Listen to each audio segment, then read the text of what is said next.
Well, good morning. My name is Carl Coates. I'm the division chair for Fine Arts, Social Studies, and World Language at Carl Sandburg High School, and I am going to be interviewing a Carl Sandburg alumni, Claudia Bixler. Claudia, how are you doing today?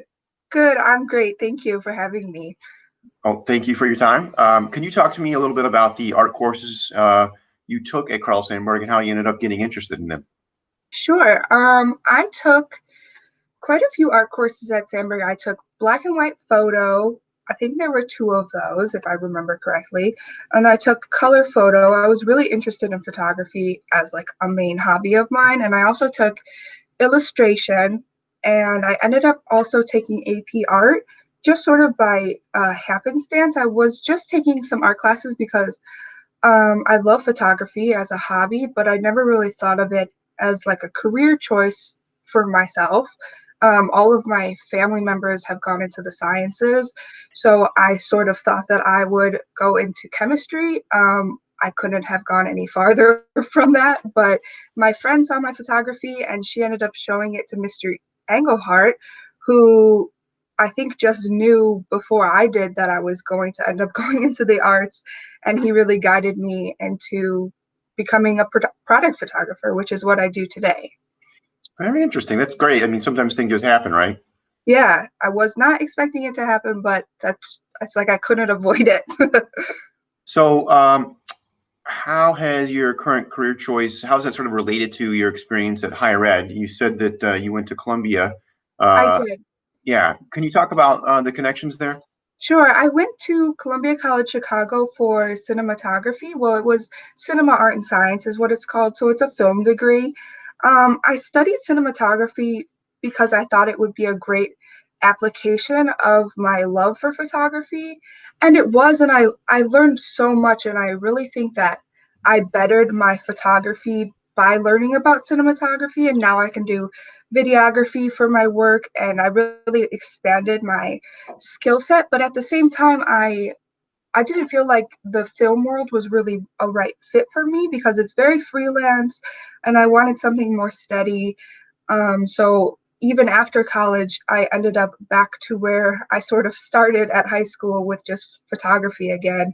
And now I do product photography for small businesses for their websites and for like social media and stuff like that. Cool. And that job, how does it satisfy you creatively speaking? Well, it's fantastic because I get a lot of freedom because I was hired because of my photos and the photos that I take. So I work with her collaboratively, and it's very satisfying because the woman I work for now, she sells vintage jewelry. So it's really fun for me to style the jewelry because I love fashion photography too. So I get to style photo shoots and I get to play with all of the sparkly jewelry, and it's really fun. And I get a lot of creative control when it comes to the content that I'm making. So it's really satisfying creatively for me. That sounds great. Can you maybe talk about some of the challenges you face in your profession? Sure.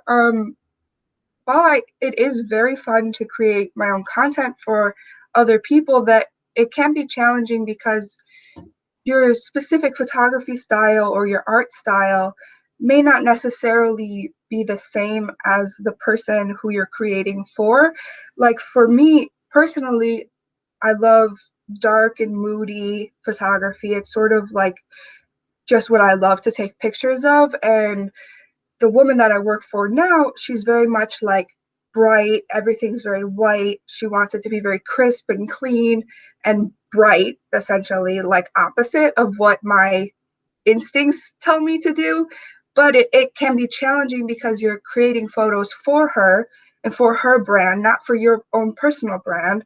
So you're creating art that's yours, but at the same time, you're creating it for her. And that can be really challenging. But at the same time, it's really rewarding because a lot of the times I've created stuff with her in collaboration that I would have never made on my own because it goes against what I would have thought I would have liked.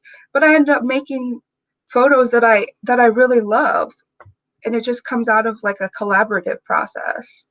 So it sounds like it's helping you sort of develop as a photographer and sort of Yeah, as a person in terms of having to work with people who whose ideas, might not necessarily meld with your own initially. Totally, totally. Because, sometimes it does sort of make you broader in your skills, because initially I thought I was only going to be marketing myself to a certain sort of brand who sort of aligns with my artistic vision. But at the end of the day, it made me a better photographer because now I can work with a variety of brands, and I know that I'm comfortable, like changing my style to fit their needs. So So, it's been great in the long run. so you're constantly learning then, which sounds like a positive thing about your career choice.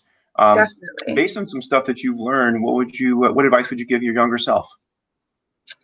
I would probably give my younger self the advice to value my art more than I did initially. Art is worth money, and the work that you do is worth money.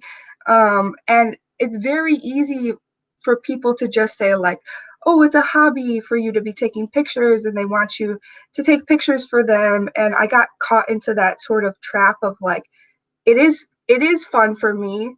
So it at first it sort of felt wrong to be getting paid for it, because I do enjoy it. It's fun for me. But you can make a living doing it. So you have to know your worth. That's great. That's great to hear. I really appreciate your time. Yeah, thank Um, you. Congratulations on all the stuff that's happened to you along the way, and best of luck in your future. Thank Really you so appreciate your much. time. All Thanks. right. All right. We'll see you later. Bye bye. Okay, see ya.